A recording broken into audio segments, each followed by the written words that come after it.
Oh, big win for us. This has been can you guys hear me okay?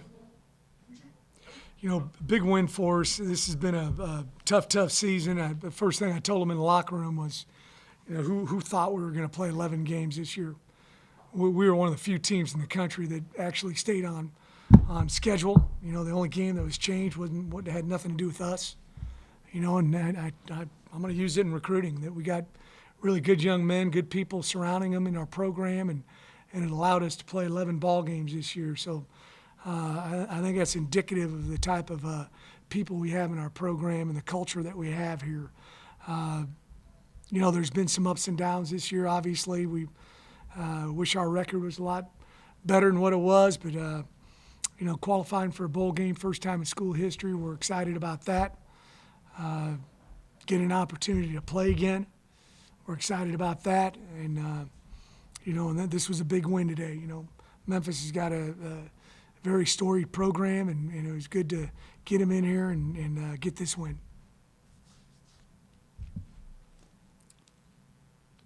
Anybody got anything? Will Hall's last game with you. Nice way for him to go out and field 5 touchdowns.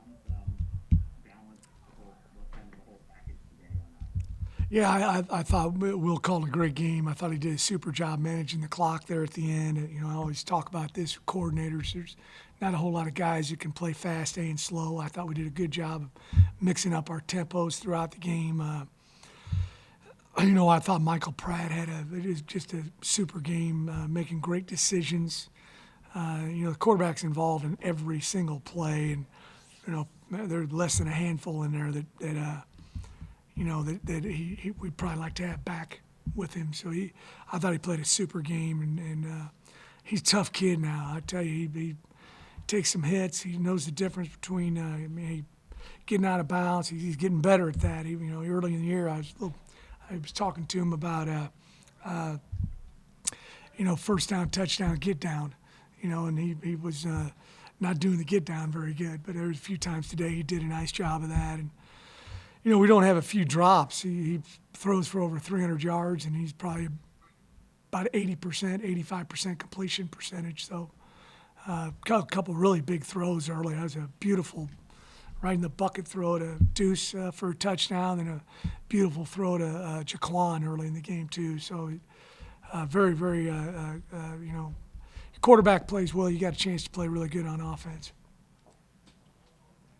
Hey, Coach, what does that say about him? You look at back how the Tulsa game ended, and he's able to, brush it off and bounce back. Well, he's tough. He's just, and that really wore on him. I think he made the comment, if one more person tells me keep my head up, I'm going to hit him in the head. He didn't like everybody trying to come and talk to him about it and stuff. So he's very competitive. I thought he did a tremendous job bouncing back. One of the things I talked about earlier in the week, he did not practice one day for the Tulsa game. He just showed up and played on Thursday. He was out there on the field and kind of walking around a little bit, but that takes something for a guy not to play on a short week, and then coming out and playing like he did, and but he was full speed this week. The fact that you're able to develop a guy like that from within the program, how important is that as a sales pitch that you're able to develop from within like that at that position? Well, it's something that you want to have the reputation of being able to do at all positions, such as a Cam Sample and a Patrick Johnson and Stephon Hutterson and Michael Pratt. We talk about recruiting, bona fide student athletes with character. We talk about retaining them by having a culture that they can thrive and grow in, and then we talk about developing them as students, as people, and also as football players. And those guys are some examples of developing them, over the years. I remember Cam. I looked out at the field, and he's going against, I think the guy was like the 4th pick of the draft for Ohio State. And I think he was a freshman or a sophomore or something like that. And then some of these guys going against these behemoths at Oklahoma when we played them a few years back. And these guys were, 18 years old and barely shaven, and they're playing against these 22-year-old guys. So I think, that helps in their development going against great competition like that.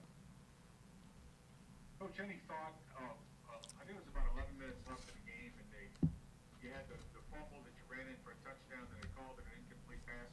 Could you have called a timeout and asked them to look at that, and did you consider it there, or what was the thinking there? What happens is those guys will tell you on the sideline whether or not, Coach, we already looked at it, and it definitely was a fumble. They're trying to help you save timeouts. So hopefully when I watch it, they weren't BSing me on it. But so when they tell me that, I generally don't call a timeout. And I correct. It didn't look like it at all on the replay. That's a tough thing when you're playing. This was one of our first games when we were ESPN Plus or 3, where you don't have maybe the technology that you have when you're playing ESPN and ABC. You don't have all the views that you have at other games that you might have. But Defense came up with a lot of short yardage stops with big fourth down early in the game. It was stuck Memphis' running game. Was that the plan? yeah, you always want to try to make a team that you play one-dimensional. And I thought, against the run, they started running inside zone. Had a little bit of success with it in the second half.